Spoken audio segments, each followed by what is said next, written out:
సాతాను అక్కడికి వెళ్ళగలిగాడు. ఎక్కడికి? పరలోకానికి వెళ్ళగలిగాడు. యోబు కాలంలో వెళ్ళి ఏమన్నాడు? యోబు యథార్థవంతుడు అంటున్నావు కదా, నీతిమంతుడు అంటున్నావు కదా, గొప్పోడు అంటున్నావు కదా, అతను నా చేతికి అప్పగిస్తే అతడు ఎంత నీతిమంతుడో నేను నిరూపిస్తాను అన్నాడు. ఎవరి టైంలో? యోబు గారి కాలంలో. అప్పుడు ఎవరు లేరు? యోబు గ్రంథంలో ఎలా ఉంటుందో అప్పుడు మధ్యవర్తి లేడు. అంటే పరలోకములు ఏమి లేదు, రక్తము లేదు. కానీ ఇప్పుడేముంది? రక్తం ఉంది. అక్కడ ఎవరున్నారు? మన ప్రభువు ఉన్నాడు. కాబట్టి మన గురించి అక్కడికి వెళ్ళి ఫిర్యాదులు చేసేవాడు లేడు. మన గురించి చెడ్డ సమాచారం చెప్పేవాడు లేడు. మీ గురించి ఎవరు చెప్పినా భయపడకండి. మీ గురించి చెడ్డ సమాచారం చెప్పిన వాళ్ళ విషయంలో మీరు భయపడద్దు.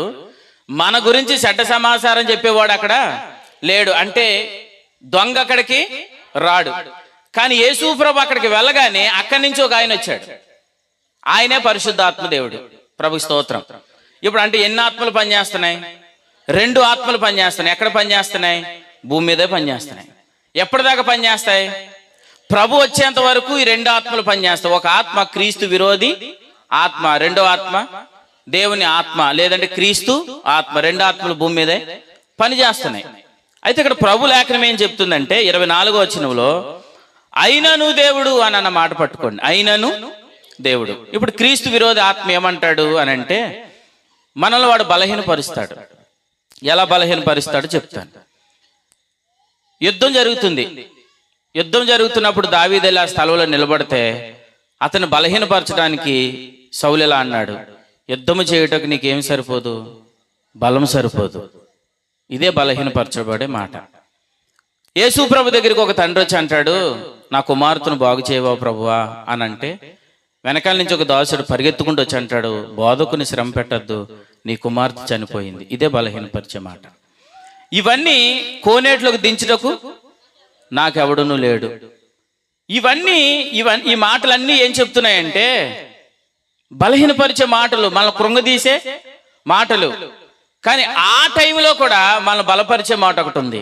దేవుని ఆత్మ అంటాడు, అయినను దేవుని వైపు చూడు. అయినను దేవుని వైపు చూడు. ప్రభు స్తోత్రం. అంటే నీ బలం సరిపోదు, లేదంటే నీ కుమార్తె చనిపోయింది, లేదంటే ఈ రోగం నీకు తగ్గదు, లేదంటే ఈ సమస్య నీకు తీరదు, లేదంటే ఈ అప్పు తీర్చడం నీ వల్ల కాదు, నువ్వేమీ చేయలేవు, నీ వల్ల కాదు అని మనల్ని బలహీనపరిచే ఒక ఆత్మ ఉంది. అది భూమి మీద పనిచేస్తుంది. నువ్వు ఇంతకాలం ప్రయాసపడ్డావు కదా, ఇంతకాలం చేశావు కదా, ఇంక నువ్వేం చేయలేవు, నీ వల్ల అవదని. కానీ దేవుని ఆత్మ భూమి మీద పనిచేస్తున్నాడు. ఈయన ఎలా పనిచేస్తున్నాడు అంటే నువ్వు ఇప్పటికీ ఈ టైంలో కూడా ఆయన వైపు చూస్తే దేవునికి సహాయం చేస్తాడు. ఈ టైంలో కూడా నువ్వు ఆయన వైపు చూస్తే అయినా నువ్వు దేవుడు నీకు సహాయం చేస్తాడు. ప్రభుకి స్తోత్రం. ఇప్పుడు వరకు నువ్వు ప్రయాసపడ్డావు కదా, నీ వల్ల అవదు అని చెప్పేది ఈడు. ఇప్పుడు వరకు ప్రయాసపడ్డావు కదా, నీ వల్ల అవలేదు కదా, అయినను ఆయన వైపు చూడు, ఆయనకి సహాయం చేస్తాడు. అంటే 2 ఆత్మలు ఏం చేస్తున్నాయి? పని చేస్తున్నాయి. మీ అందరి మీద దేవుని ఆత్మ మాత్రమే పనిచేయను గాక. మీరు ఇలా అనుకుంటారు. ఏమనుకుంటారంటే మనకు కొన్ని సందర్భాలు, కొన్ని పరిస్థితులు రాగానే ఈ పరిస్థితుల్లో నేను దేవుని అడిగితే నాకు ఏమైనా ఇస్తాడా అన్న ఆలోచనలో మీరు రావచ్చు. ఈ పరిస్థితిలో దేవుడు నేను ఏదైనా మొర పెడితే నా మొర ఆయన ఆలకిస్తాడా అని నువ్వు రావచ్చు. కానీ ప్రభు రాత్రి ఏమంటున్నాడంటే నీ నోరుతో ప్రభు అని పిలిస్తే చాలు, నీ అక్కర్లు తీరుస్తాడు. నేను చాలా పెద్ద పాపనండి, చాలా ఘోర పాపనండి, అసలు నేను ఎన్ని పాపాలు చేశానండి, ఎంత దుర్మార్గంగా బ్రతికానండి, అసలు ఇటువంటి వాడిని కూడా ప్రభు క్షమిస్తాడా అని నువ్వు అనుకుంటున్నావంటే వాడు నిన్ను దారి మళ్ళిస్తున్నాడు. నువ్వు ఎంత ఘోర పాపమైనా ప్రభు యొద్దకు వచ్చి ప్రభువా నేను పాపిని, నా పాపములకు క్షమించు అని అంటే చాలు, అయినను దేవుడు నీ పాపములు క్షమించి నేను బిడ్డగా స్వీకరించడానికి సిద్ధంగా ఉన్నాడు. ప్రభుకి స్తోత్రం. అంటే ఒక అవిశ్వాసిని కూడా తన హక్కును చేర్చుకోవడానికి సిద్ధంగా ఉన్నాడు. అంతేకాదు ప్రభులో ఉండి కూడా ఇంకా ఆయన నాకు ఏమైనా ఇస్తాడా అనే ఆలోచనలో నేను ఏమైనా చేయగలనా, నా వల్ల ఏమైనా అవుతుందా, నేను ముందుకు వెళ్ళగలనా, ఇలా ఆలోచిస్తున్న వారిని కూడా ప్రభు ఆత్మ చెప్తున్నాడు, అయినను నువ్వు ప్రభు వైపు చూడు. అంటే ఈ రాత్రి ఎంతమంది ప్రభు వైపు చూడాలి? ప్రభువులో లేనివారు ప్రభు వైపుని చూడాలి, ప్రభులో ఉన్నవారు ప్రభు వైపు చూడాలి. ప్రభుకి స్తోత్రం. మీరందరూ ఆయన వైపు మాత్రమే చూచుదురుగాక. అయితే ప్రభు లేఖనం ఏం చెప్తుందో కొన్ని మాటలు మనం ముందుకు వెళ్తూ ఆలోచన చేద్దాం. ఒకసారి ఎఫెసీయులకు రాసిన పత్రిక అయినను దేవుడు అనే మాట చాలా బలమైన మాట. కానీ ప్రభు దాన్ని ఎంత గొప్పగా రాయించారు చూడండి. ఎఫెసీయులకు రాసిన పత్రిక 2వ అధ్యాయం 1వ వచనం. మీ అపరాధముల చేతను పాపముల చేతను. ఇలా అన్నాడు చూడండి. మనం పాపములో ఉన్నాం, నెక్స్ట్ అపరాధములో ఉన్నాం, నెక్స్ట్ సచ్చిన వారమై ఉన్నాం.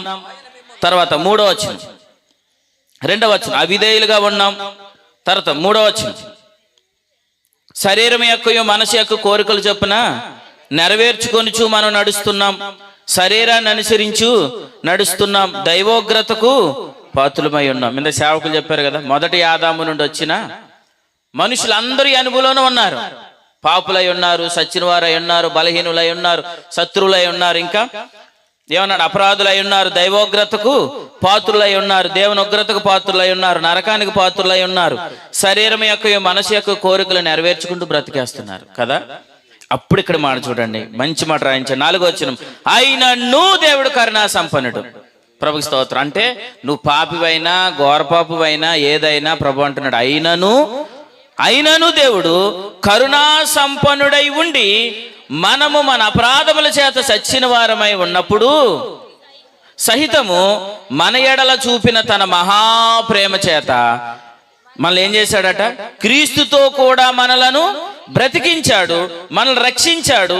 7వ వచనం, క్రీస్తుతో పాటు మనలను పరలోకంలో కూర్చోబెట్టాడు. ప్రభుకి స్తోత్రం. హల్లెలూయా. అంటే అపరాధులై ఉన్నా, చచ్చిన వారుగా ఉన్నా, శరీరం యొక్క మనసు యొక్క కోరికలు అనుసరించి నడుచుకొనిచున్నాను, అయినను దేవుడు. అంటే ఈరోజు చాలా మంది ఏమనుకుంటున్నారని అంటే, నేను చాలా మందు దాగే అలవాటు ఉందండి, లేదంటే తప్పుడు పనులు చేసే అలవాటు ఉందండి, ఇవన్నీ మానేసుకొని నేను ఎవరి దగ్గరికి వద్దాం, ప్రభు దగ్గరికి వద్దామని అనుకుంటున్నారు. వాస్తవానికి మానేయాలన్న ఆలోచన నీకు ఎప్పటి నుంచి లేదు, ఎప్పటి నుంచి ఉంది? మానేసి ప్రభు దగ్గరికి రావాలి, తప్పు మానేయాలి, లేదంటే తాగుడు మానేయాలి, అప్పుడు నేను ప్రభు దగ్గరికి రావాలన్న ఆలోచన ఎప్పటి నుంచి ఉంది అంటున్నారు.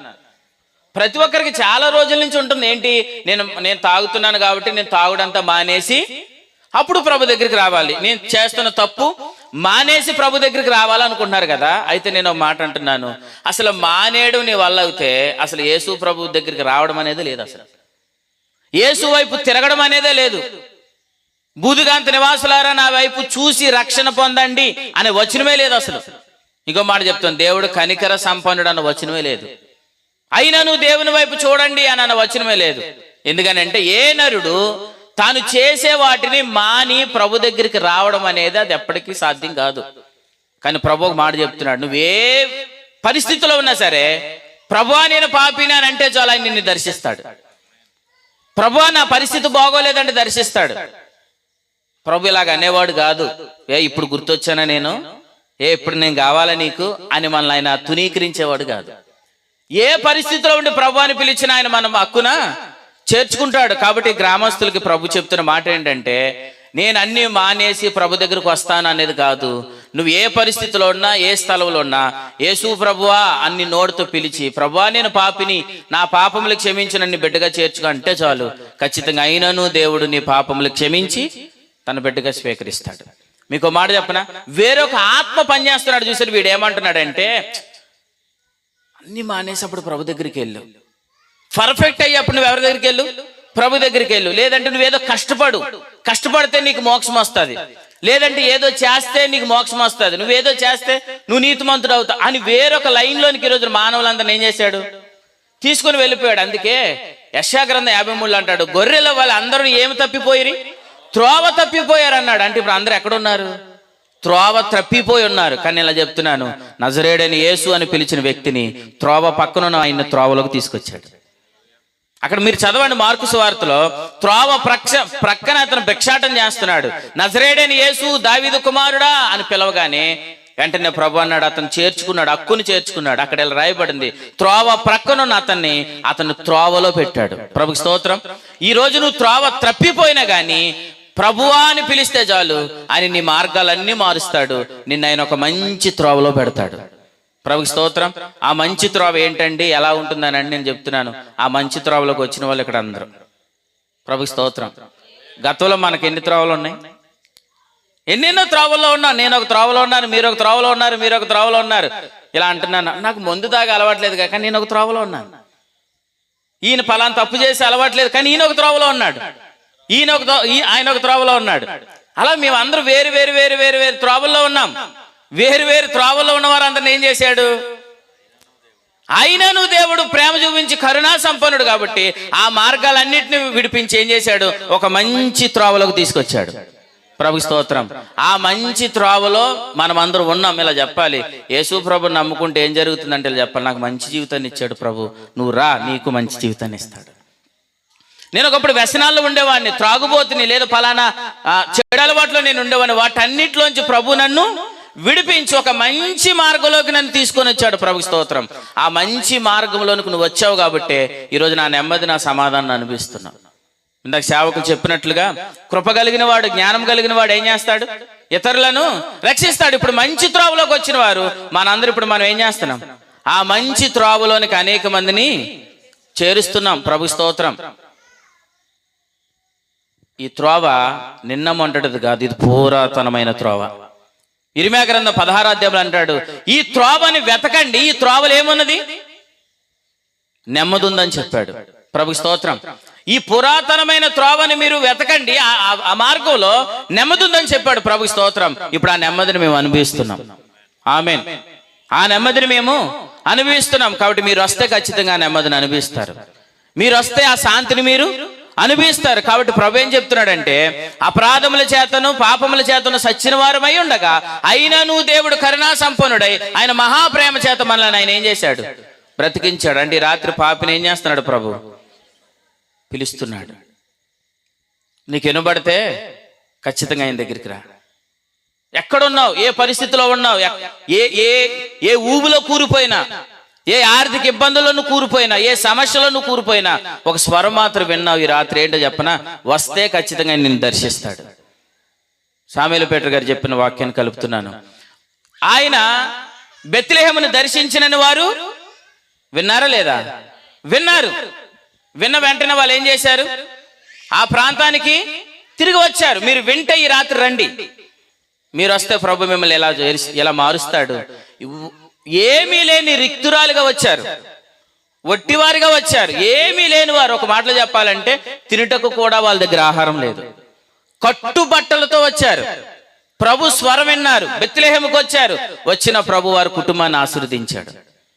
ఎంత ఆశీర్వదించాడు అని అంటే, నేను చెప్తున్నాను, ఒకప్పుడు ఎవరైనా పెడితే తిందామా అని చేయజాపిన జీవితాల నుంచి ఇప్పుడు ఇలా చెప్తున్నాను, ఎవరికి సహాయం చేసే జీవితాలుగా మార్చేశాడు. దేవునికి స్తోత్రం చెప్పండి. మిమ్మల్ని ఎప్పటికైనా ప్రభు అప్పులు పాలు చేసేవాడుగా చేయడు, అప్పు ఇచ్చేవారుగా ప్రభు చేస్తాడు. ఆమేన్. ఇప్పుడు ప్రభు మనకి ఎవరిస్తే సహాయం చేస్తే బాగుంటుందని మనం మనుషుల వైపు చూస్తున్నాం కదా, ప్రభు ఇలా చెప్తున్నాడు, అందరూ నీ వైపు చూసేటట్టుగా చేస్తాడు. ఇచ్చేస్తున్నాడంటే మరి నిజమే. మరి ఆయన 42 సంవత్సరాల నుంచి కోర్టు సమస్య ఇబ్బంది పడినప్పుడు, అప్పుడు చాలా ఇబ్బంది పడిన పరిస్థితులు.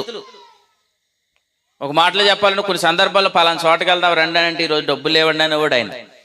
ఇప్పుడు ఎక్కడికైనా వెళ్దామంటే ఏ డబ్బులు లేవని నేను ఇస్తాను అంటున్నాడు. దేని స్తోత్రం. అంటే దేవుడు ఏం చేస్తాడు, ఒకప్పుడు ఎవరిస్తే ఎవరు పెడితే ఎవరు పెడతారని ఎవరో వైపు మనం చూసాం కదా. ప్రభులో చెప్తున్నాను, ఇతరులకు ఇచ్చేటట్లుగా ప్రభు మనం చేస్తాడు.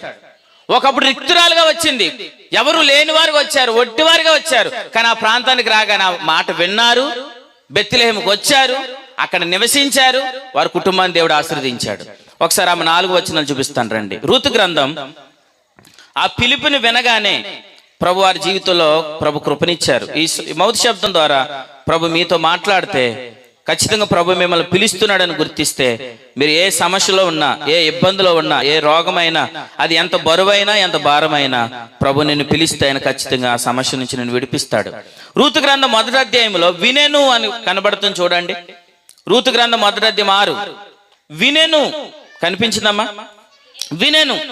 22వ వచనం చదవండి. వారు బెత్లెహేముకి వచ్చారు. 23వ వచనం చదవండి. 2వ అధ్యాయం 23వ వచనం. వారు అక్కడికి వచ్చి నివసించిరి అనండి, నివసించారు. 4వ అధ్యాయం 12వ వచనం చదవండి. ఇప్పుడు 4వ అధ్యాయం 12వ వచనం. ఎఫ్రాతాలో నీవు, ఒకప్పుడు ఏమి లేదు, క్షేమం లేదు, ఇప్పుడు ఏమొచ్చింది, క్షేమం. ప్రభు స్తోత్రం. తర్వాత మీరు వదిలేశారు. ఎఫ్రాతాలో నీవు క్షేమాభివృద్ధి, క్షేమము ప్లస్ అభివృద్ధి అంటే ఏం దొరికింది, క్షేమం దొరికింది. కానీ ఒకప్పుడు ఏమి లేదు, క్షేమం లేదు. ఏం దొరికింది, క్షేమం దొరికింది. ఒకప్పుడు ఏమి లేదు, అభివృద్ధి లేదు. ఏం దొరికింది? అభివృద్ధి దొరికింది. బెత్లెహేములో నీవు ఖ్యాతి నొందిన దానవు. దేవునికి స్తోత్రం. అంటే ఒకప్పుడు ఏం లేదు ఈమెకి. ఖ్యాతి అంటే ఏంటి? విలువ లేదు. కానీ విలువ లేని ఈమె జీవితానికి ప్రభు విలువనిచ్చాడు. అసలు వీళ్ళు బెత్లెహేముకి వచ్చినప్పుడు వీళ్ళని ఎంత నీచంగా చూసుంటారు. భర్త చనిపోయిన ఆమెను ఎలా చూస్తారండి? అసలు రాజు వాక్యం వినాలి. భర్త లేని వ్యక్తిని ఎలా చూస్తారు? అంత హీనంగా చూశారు కదా. నేను ఎలా చెప్తున్నాను, అంత హీనంగా చూసిన ఈమెను దేవుడు ఎంత మార్చాడు? ఖ్యాతి కలిగిన దానిగా మార్చాడు. ఎంత మార్చాడంటే, ఏ పొలంలో అయితే ఈమె పనలేరుకుందో ఇప్పుడు ఆ పొలం ఎవరిదంటే ఇలా చెప్తున్నారు, ఆ పొలము రూతుదని చెప్తున్నారు. ఆ పొలంలోకి అప్పుడు ఏం పడితే వేరుకుందామా అని వెంబడించిన ఆమెను ఇప్పుడు ఎలా చేశాడు ప్రభు? ఆ పొలం ఎవరిది అని అంటే ఇలా చెప్తున్నారు, అది రూతమ్మది అని చెప్తున్నారు. ప్రభు స్తోత్రం. ఒకప్పుడు క్షేమం లేని జీవితం క్షేమాన్ని ఇచ్చాడు, అభివృద్ధి లేని జీవితం అభివృద్ధినిచ్చాడు, ఖ్యాతి లేని జీవితం ఖ్యాతినిచ్చాడు. అంటే విలువ లేని జీవితాలకు ఏమిస్తాడు? అదండి ప్రభుత్వం. విలువ ప్రభు దగ్గరికి వస్తే విలువ వస్తుంది. గాడిదకే విలువనిచ్చాడండి ప్రభు. ఎందుకు పనికిరాంది అనుకున్న గాడిదకి ఏమిచ్చాడు? విలువనిచ్చాడా లేదా?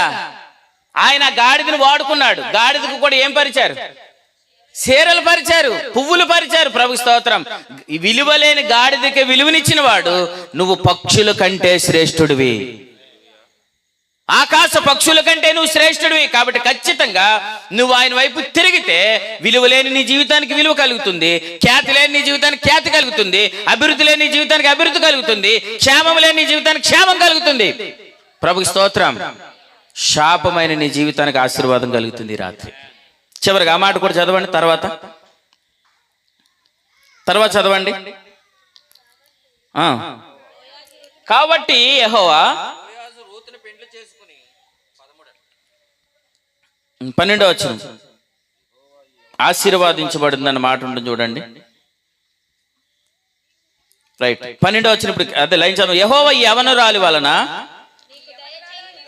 నీకు దయచేయ సంతానము నీ కుటుంబమును తామారు యోధాకు కనిన పేరేసు కుటుంబం వలె ఉంటుంది. ప్రభు స్తోత్రం. పేరేసు కుటుంబం అంటే ఎవరు అనుకుంటున్నారు? యోధా తామర్ నుంచి వచ్చిన, తామర్ అనే స్త్రీకు పుట్టిన పేరేసు. పేరేసు కుటుంబం ఎంత గొప్ప వాడుకున్నాడు. ఆ పేరేసు కుటుంబం నుంచి యేసు ప్రభు భూమి మీదకి వచ్చాడు. అంటే ఇప్పుడు ఆ పేరేసు కుటుంబాంతో ఎందుకు పోల్చాడంటే, ఆ కుటుంబాన్ని ఆశీర్వాదం ఇప్పుడు ఎవరు కలిగింది? రూతు కలిగిందానండి. అంటే శాపమైన ఈ జీవితాన్ని ఎలా మార్చాడు?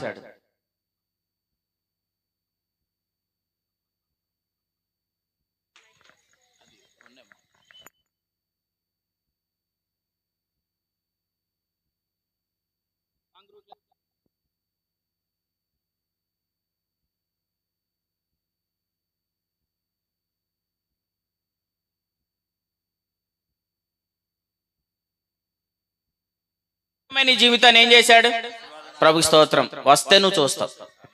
దూరంగా ఉండి ఇలా అనుకోకు, ఏదో చెప్పుకుంటున్నారులే, మనకొచ్చిందేం కాదు, మన మతం వేరు, వాళ్ళ మతం వేరు, మన ఉద్దేశం వేరు, వారి ఉద్దేశం వేరు అనుకుంటున్నావు. కానీ ఒక్కసారి మనసు పెట్టి రాత్రి ఆలోచించు. నువ్వు ఆ నెమ్మది అనుభవిస్తున్నావు? అసలు క్షేమం ఉందా? సమాధానం ఉందా? ఆ క్షేమాన్ని నువ్వు అనుభవిస్తున్నావు, ఆ నెమ్మదిని అనుభవిస్తున్నావు, అభివృద్ధిని అనుభవిస్తున్నావా? మతం అనుకొని నువ్వు భ్రమపడుతున్నావు, కానీ ఇది మతం కాదు. మతం కాదు ఇది. కేవలం నువ్వు ఒక మంచి మార్గంలోకి నడిపించేది తప్ప ఇది మతం కాదు. మతం అయితే మేము బోధించవలసిన పని లేదు. మతంలో బలవంతం ఉంటుంది, విశ్వాసంలో బలవంతం ఉండదు. ఏ వ్యక్తి హృదయాన్ని మార్చడం ఎవరి వల్ల కాదండి. ఎవరిని మారుస్తాం చెప్పండి? మిమ్మల్ని అందరినీ మేము బలవంతంగా మార్చలా. యేసు ప్రభు యొక్క గొప్పతనం ఏంటో మీకు అర్థమైంది.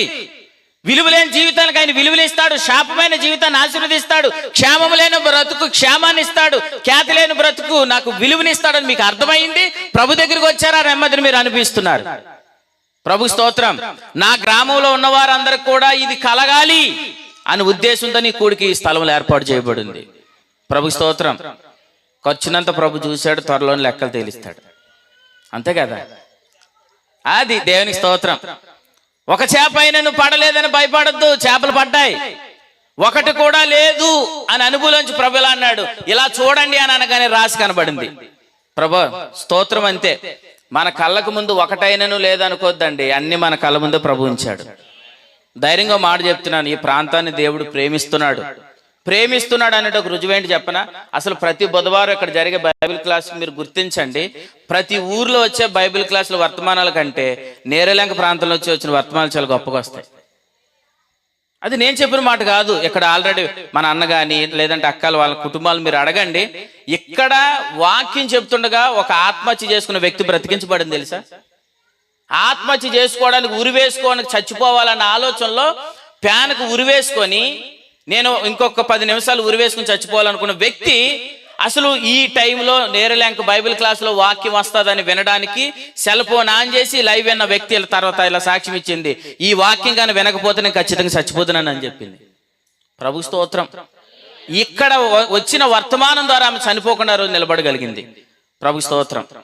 అంటే ధైర్యంగా చెప్తున్నాను, ఇప్పుడు ఆ వ్యక్తి క్షేమాన్ని అనుభవించింది ఫలితం ఈ కుటుంబానికే. ఇప్పుడు యేసుప్రభులు అన్నారు, ఆయన దరికి వెళ్ళినప్పుడు అక్కడ చాలా దోణులు ఉన్నాయి, కానీ అన్ని దోణులు ఆయన కూర్చోలేదు. సిమోను పేతురు దోనేదో ఎంచుకొని ఆ దోణిలో కూర్చున్నాడు. ప్రభు స్తోత్రం. అందుకే గండ్రెలు ఈ దోణిలో కూర్చున్నాడు, కుయ్యేరులో ఈ దోణిలో కూర్చున్నాడు, ఎర్రపత్తులు ఆ దోణిలో కూర్చున్నాడు, కనకలపేటలో ఆ దోణిలో కూర్చున్నాడు. అది దోణి చాలా పెద్దది, ఆ దోణి ఆ దోణిలో కూర్చున్నాడు. ప్రభు స్తోత్రం. కనకలపేటలో ఎంతమంది లేరు, ఎన్ని దోణులు లేవు, కానీ ఎవరిని ఆయన ఇష్టపడలేదు. మన దోణులు కావాలనుకున్నాడు, మన దోణిలో కూర్చున్నాడు. ప్రభు స్తోత్రం. కాబట్టి మన ఇంటిని దేవుడు ఏర్పాటు చేసుకున్నాడు. కాబట్టి ధైర్యంగా మాట చెప్తున్నాను, రూతుని పిలిచాడు, పేరేసు ఇంటికి ఇచ్చిన ఆశీర్వాదం ఇచ్చాడు.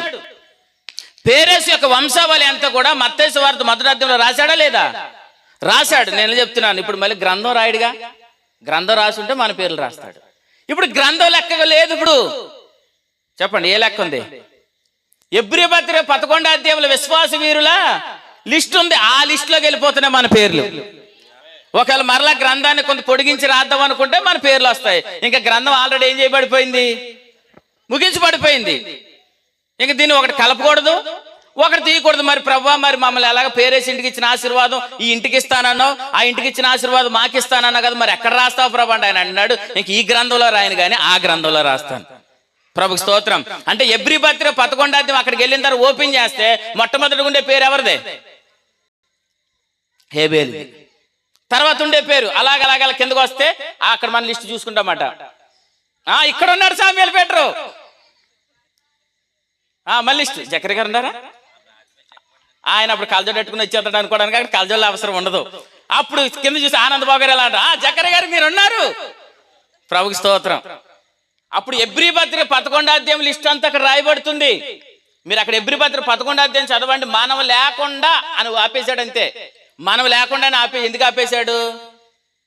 ఇప్పుడు అసలు ఆది కాండం ప్రకటన గ్రంథం అధ్యాయం వరకు చివరిలో ఏం చెప్పాడు? దీనికి ఒకటి కలపకండి, ఒకటి తీయకండి అని సమాప్తం అని పెట్టేశాడు. అంటే అర్థం ఏంటి? ముగించి పడిపోయింది. కానీ ఎబ్రీ పత్రిక 11వ అధ్యాయంలో ఏముందంటే మనము లేకుండా సంపూర్ణము కాలేదు అని చెప్పాడు. చూస్తారా? చూడండి, ఎబ్రిల్కి రాసిన పత్రిక 11వ అధ్యాయం. ఎబ్రిల్కి రాసిన పత్రిక 11వ అధ్యాయం 39వ వచనం. వీరందరూ తమ విశ్వాసం ద్వారా సాక్ష్యం పొందిన వారైనను, దేవునికి స్తోత్రం చెప్పండి. మనం లేకుండా ఆ లిస్ట్ పూర్తవదు. మనము లేకుండా అనండి, నేను లేకుండా అనండి. ప్రభు స్తోత్ర. ఆ గొప్ప ధన్యతను దేవుడు నీకు ఇచ్చాడు. చాలదా? ఇంతకన్నా మీకు ఏం కావాలి? ఆ లిస్టు పూర్తవదు. ఖచ్చితంగా ప్రభు వచ్చేలాగా మన పేర్లు అన్నీ అక్కడ రాయబడ్డాయి. అప్పుడు మనందరూ అక్కడికి వెళ్ళి వెతుక్కోవడమే, ఎవరి పేరు ఎక్కడుందో, ఎవరి పేరు ఎక్కడుందో, ఎవరి పేరు ఎక్కడుందో. కానీ ఎక్కువగా ప్రభు కొరకు ప్రయాసపడిన పేర్లు అన్నీ కొంత పైకి ఉంటాయి,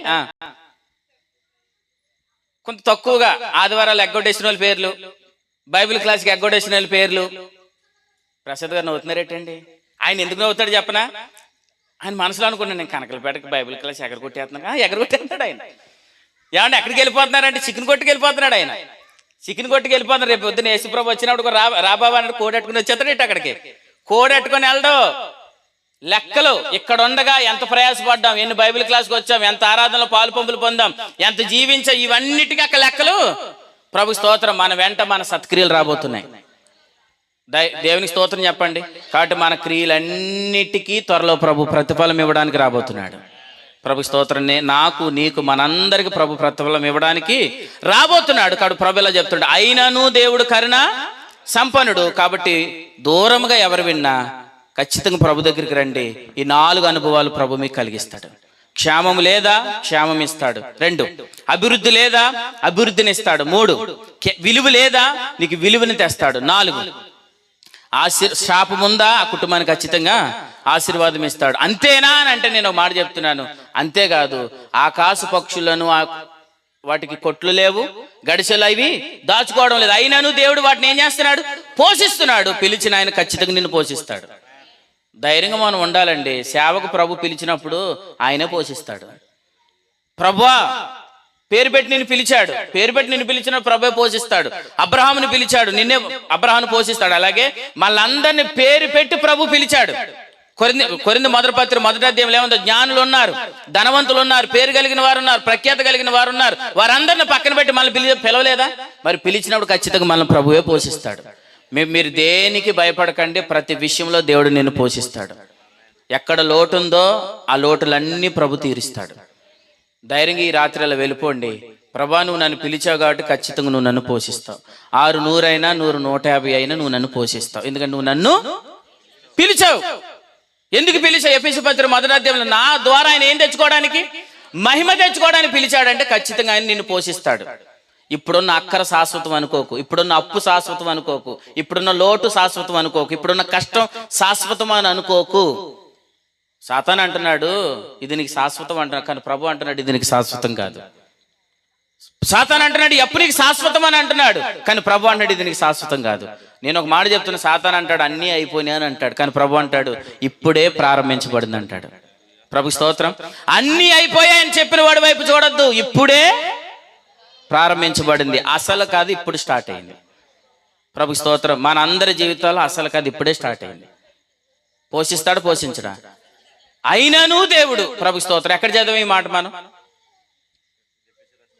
ఎఫెసీ పత్రికలో చదివాం, ఇంకా లూకాసు వార్త 12వ అధ్యాయంలో చదివాం. ఇంకా ఈ మాట అపోస్తల కార్యం 26 అంటాడు, అసలు నేటికి నేను నిలుచున్నానంటే, ఈ శ్రమల్లో కూడా నేను నిలుచున్నానంటే కేవలం దేవుని సహాయమును బట్టి నేను నిలుచున్నాను అంటాడు 26వ అధ్యాయం. అంటే ఈ భయంకరమైన పరిస్థితుల్లో కూడా దేవుడు నన్ను రక్షించాడా లేదా అంటే, ఆయన ఇంకోటి ఏం చేస్తాడు?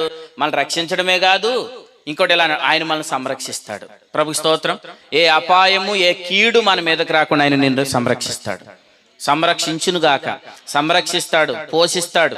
ఇంటికి వెళ్తారు చదవండి, కీర్తన గ్రంథం 73వ కీర్తనలో శరీరం ఎలాగున్నానో ఆ శరీరాన్ని కూడా ఆయన సత్తు కలిగిన దానిగా చేస్తాడు. శరీరాలను బాగు చేస్తాడు, సంరక్షణ ఇస్తాడు, పోషణ ఇస్తాడు. ఇంతకన్నా గొప్ప దేవుడు ఎవరున్నారండి? ఎవరిస్తారు చెప్పండి? బ్యాంక్ దగ్గరికి వెళ్ళి ఆరోగ్యం ఇమ్మంటే ఇస్తారా? బ్యాంక్ దగ్గరికి వెళ్తే ఏం దొరుకుతాయి? డబ్బులు దొరుకుతాయి, అంతేనమ్మా. ద్రాక్షారం గోపి గారి కొడి దగ్గరికి వెళ్తే ఏమవుతాయి?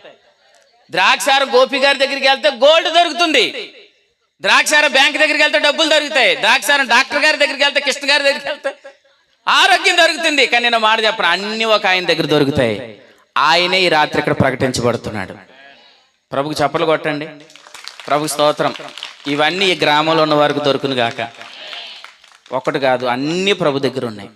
ఖచ్చితంగా ప్రభు సహాయం చేస్తాడు. చివరిగా నేను ఎరపాతూరులో మన వాక్యం చెబుతూ ప్రభు ఇలా చెప్పాడు. లూకాసు వార్త 12వ అయినను దేవుడు అన్నాడు కదా, అయినను దేవుడు. 13వ అధ్యాయం మీరు చదవండి. 13వ అధ్యాయంలో నిలబడలేని ఆమెను అదే స్థలంలో ఆయన నిలబెట్టాడు. నిలబడలేని వ్యక్తిని ఏం చేశాడు? నిలబడలేని ఆమెను 13వ అధ్యాయంలో నిలబెట్టాడు. 14వ అధ్యాయం చదవండి, పడిన చోటనే పైకెత్తాడు. 15వ అధ్యాయంలో ఎలాగుంది? పోగొట్టుకున్న చోటనే దొరికింపజేశాడు. దేవునికి స్తోత్రం చెప్పండి. నువ్వు పోగొట్టుకున్నావా? త్వరలో నీకు దొరుకుతుంది. పడ్డావా? అక్కడే నిన్ను పైకి లేపుతాడు. నువ్వు నిలబడలేకున్నావా? అక్కడే ప్రభు నిన్ను నిలబెడతాడు. నేను అందరూ నన్ను ఏదో అనేస్తారని భయం అండి. అందరూ అనేస్తారు, నువ్వు ఎందుకు భయపడుతున్నావు? నేను పిలిచిన వాడు ఖచ్చితంగా నిన్ను నిలబెడతాడు. నిన్ను పిలిచిన వాడు ఖచ్చితంగా నిన్ను పైకి తీసుకొస్తాడు. నిన్ను పిలిచిన వాడు ఖచ్చితంగా నువ్వు పోగొట్టుకున్న దాన్ని నీకు దొరికేటట్లుగా చేస్తాడు. ప్రభు స్తోత్రం. కాబట్టి మీరు ఏ నిరీక్షణతో అయితే వచ్చారో అది మీకు దొరుకును గాక. ఏ పరిస్థితిలో ఉన్నారో ఆ పరిస్థితిలో దేవుడు మీకు గొప్ప జయాన్ని ఇచ్చును గాక. కాబట్టి అయినను దేవుడు, ఆయన వైపు చూడండి అంతే. అయినను దేవుడు ఈ పరిస్థితుల్లో చూడాలా, ఇప్పుడు కూడా ఆయన వైపు చూడండి. కానీ వేరొక స్వరం వినకండి. వాడు ఇలా చెప్తున్నాడు, అసలు ఈ మొక్క పెట్టుకుని ఎలా రాగాలో దేవుని దగ్గరికి, ఇప్పుడు నీకు దేవుడు సహాయం చేయగలడా, అసలు మీరేటి అని కొంతమంది వాక్యం వింటున్నారు. మీకు మాట చెప్పనా, మీరే వింటున్నారు వాక్యం? మీరు వింటున్నారు అనుకుంటున్నారా? చాలా మంది వారు గృహాల దగ్గర ఉండి వాక్యం వింటున్నారు. చాలా మంది వాక్యం వింటున్నారు. ఎందుకు? వాళ్ళు వాక్యం వినేటట్లుగా లూదియా హృదయాన్ని తెరిచివాడు ఆయనే. ఓదారంగు పొడి అమ్ముకుంటుంది ఒక ఆమె, కానీ ఆయన చెప్తున్న వాక్యం మీద ఏం పెట్టాను, అసలు ఏం చెప్తున్నారు అని మనసు పెట్టగానే ప్రభు వెంటనే హృదయాన్ని తెరిచేశాడు అంతే. ప్రభుకి స్తోత్రం. ఆమె ఇంటిని ఆమె ఊరిని ప్రభు కాపాడుకున్నాడు. అంటే ఎవరు వాక్యం వినాలో ప్రభువే వారి దగ్గరికి చేరిస్తాడు. ఈ మౌత్ శబ్దం ద్వారా చాలా మంది వాక్యం వింటున్నారు. నేను ఒక మాట అంటున్నాను, మీరు రాకపోయినా మీరున్న చోట యేసు ప్రభువా నేను పాపిని, నా పాపములు క్షమించి నన్ను బిడ్డగా చేర్చుకో అని నన్ను చాలు. త్వరలో ప్రభు రాబోతున్నాడు, మాతో పాటు నువ్వు ఉంటావు. ప్రభు త్వరలో రాబోతున్నాడు, మాతో పాటు నువ్వు ఉంటావు. కానీ ఇన్నిసార్లు ప్రభు నిన్ను పిలుస్తున్నా కానీ వీళ్ళు ఇలాగే చెప్తారులే, ఇది బోధింతే అని నువ్వు అనుకుంటే రేపొద్దున ఖచ్చితంగా నువ్వు నష్టపోతావు. ఖచ్చితంగా నష్టపోతావు. అక్కడికి వెళ్ళిన తర్వాత మనం ఏమీ చేయలేము. ఒక ధనవంతుడు చనిపోయి పాతాళలోకానికి వెళ్ళి ఇలా అనుకుంటున్నాడంట, తండ్రివైన అబ్రహామా నేను దాహంతో చచ్చిపోతున్నాను, కనీసం ఆ లాజరుని చిటికిన వేలుతో నీళ్ళని ముంచి నా నోట్లో వేయమని చెప్పు అని అంటున్నాడు. అప్పుడు అబ్రహాం ఏమన్నాడు, ఇక్కడ వారు అక్కడికి వెళ్ళడానికి కానీ అక్కడ వారు ఎక్కడికి రావడానికి ఏమీ అవకాశం లేదు, ఈ మధ్యలో ఏముంది, అగాధం ఉంది అని అన్నాడు. అప్పుడు అక్కడికి వెళ్ళిన తర్వాత అంటున్నాడు, కనీసం నేనేదో నా బతుకు చెడి ఎవరు చెప్పినా నేను వినలేదు, నేను ఎలా అయిపోయాను, కనీసం భూమి మీద నా అన్నదమ్ములు ఉన్నారు, వాళ్ళ దగ్గరికి వెళ్ళి ఎవరైనా వెళ్ళి చెప్పండి బాబు అని అంటున్నారు. బాబు జకర్యా గారు వెళ్ళండి, ఆ రాజు గారు వెళ్ళండి అని అంటే అబ్రహాం గారు అంటున్నారు, ఇంక వెళ్ళడానికి లేదు.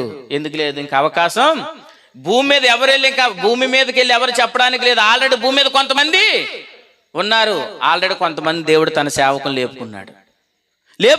అంటే ఇప్పుడు ఎర్రపాత్రలో చనిపోయి వెళ్ళిపోయిన వాళ్ళందరూ ఏమనుకుంటున్నారు?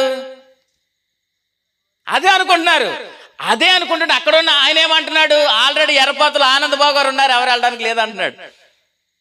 కుయేర్లో చనిపోయి వెళ్ళిపోయిన వాళ్ళందరూ ఏమనుకుంటున్నారు, ఎవరొకరు పంపించండి బాబు అక్కడ కానీ అంటే ఆయన అన్నాడు, అక్కడ ఒక రాజు గారు ఉన్నారు అంటున్నాడు. గండ్రేడ్లో ఉన్న వాళ్ళు ఏమంటున్నారు, ఎవరైనా వెళ్ళండి అని అంటే అక్కడ అంటున్నారు, ఆల్రెడీ గండ్రేడ్లో నేను సామీల్ పీటర్ గారిని ఉంచాను, ఆయన మాట్లాడిన వాళ్ళందరూ క్షేమం కలుగుతుంది అంటున్నాడు. ప్రభు స్తోత్రం. అంటే మన పేరు ఎక్కడ మారుమోగిపోతుంది? అది దేవుని స్తోత్రం. అక్కడ మారుమోగిపోతుందండి. బాలింత్రాన్ని నుంచి ఎల్లకూడని స్థలాలకు వెళ్ళిపోయిన వాళ్ళందరూ అక్కడికి సమాధానం కలుగుతుంది. ఏమని? అసలు ర్యామ్స్ అని చెప్తే మీరు ఎందుకు వెళ్ళలేదని అడుగుతున్నాడు. అక్కడ అడుగుతున్నాడా లేదా?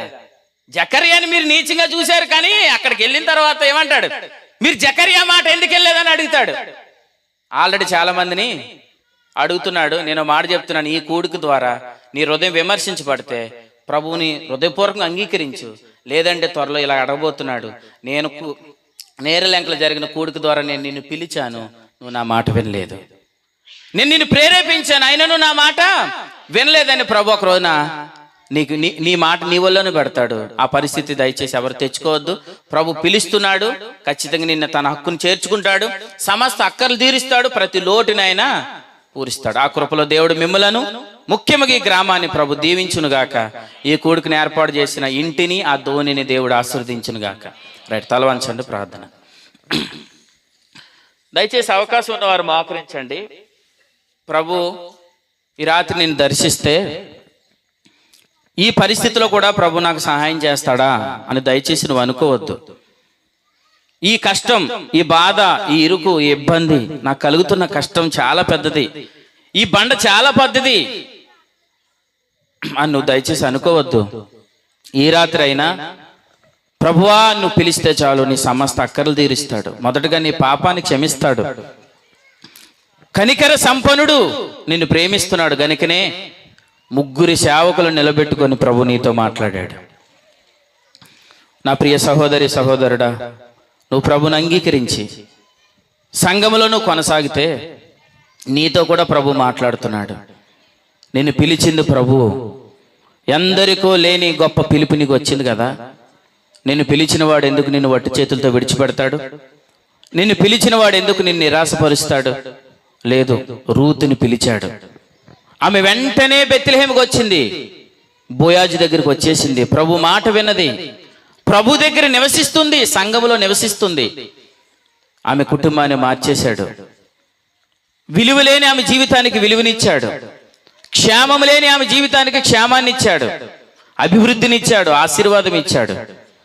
ఇంకెంతకాలం ఈ శాపాన్ని నేను అనుభవించాలి? నా బిడ్డలకు నెమ్మది లేదు, నా కుటుంబంలో నెమ్మది లేదు, నేను ఎంత సంపాదించినా నేను సంపాదించినంత సిల్లుపడిన సంచిలో వేసినట్టుగా అయిపోతుందే, అసలు నా జీవితానికి అభివృద్ధి లేదే, నెమ్మది లేదని నువ్వు ఎంతకాలం బాధపడతావు? ప్రభు నిన్ను పిలుస్తున్నాడు కదా, ఆయన మాటకు లోబడు. ప్రభు ఏం చెప్తున్నాడు? ఆయన మాటకు నువ్వు లోబడు. ఈ రాత్రి నేను దర్శిస్తే నీ జీవితాన్ని ఆయన కడతాడు, నీ కుటుంబాన్ని కడతాడు, నీ సేవను కడతాడు, నీ ప్రతి ఉద్యోగాన్ని కడతాడు, ప్రతి విషయాన్ని ప్రభు కడతాడు. ఇలా అనుకోకు ఇప్పుడు జరుగుతుందా అని. అయినను దేవుడు నీ వైపు చూస్తున్నాడు, ఆయన నిన్ను దర్శించడానికి ఇష్టపడుతున్నాడు. ప్రభు హస్తం నీ మీద ఉంది, తన ఆత్మతో నిన్ను వాడుకోవాలని ప్రభు ఇష్టపడుతున్నాడు. ఈ రాత్రి ప్రభువా నా ధోనిని వాడుకోండి, ప్రభువా నా ఇంటిని వాడుకోండి, ప్రభువా నా సంఘాన్ని వాడుకోండి. నా గ్రామంలో ఉన్న వారందరికీ క్షేమాన్ని కలిగించడానికే నా గ్రామంలో నన్ను పుట్టించావు. నేనంటే నా గ్రామానికి తెలియకపోయినా అసలు నా విలువేంటన్నది నాయన ఎక్కడ చెప్పాలో, ఎవరు ఎదుట చెప్పాలో నువ్వు చెప్తున్నావు. అటువంటి గొప్ప ధన్యకరమైన జీవితాలు మీరు మాకు ఇచ్చినందుకు స్తోత్రాలు.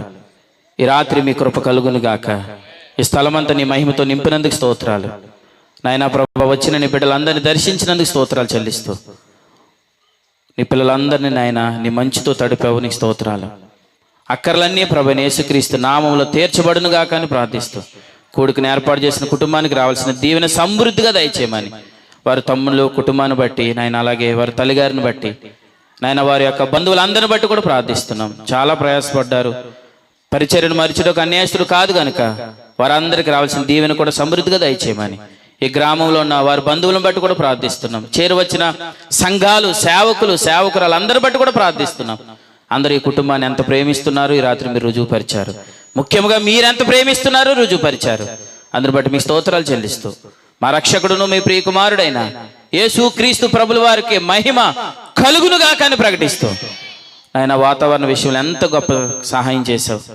వస్తున్నప్పుడే చినుకులు పడుతున్నాయి, కానీ ధైర్యం హృదయంలో ఒక మాట ఉంచావు. అయినను దేవుడు అన్న మాటను మీరు ఉంచి బయలుదేరుతుండగా చినుకులు కూడా మమ్మల్ని ఏం చేయలేకపోయాయి, మబ్బులు కూడా తొలగిపోయాయి. నాయన, ప్రజలు ఈ వాతావరణంలో కూడికి ఎలా జరుగుతుందని అనుకోవచ్చు, కానీ ఎలా జరిగించావు నువ్వు చూపించావు.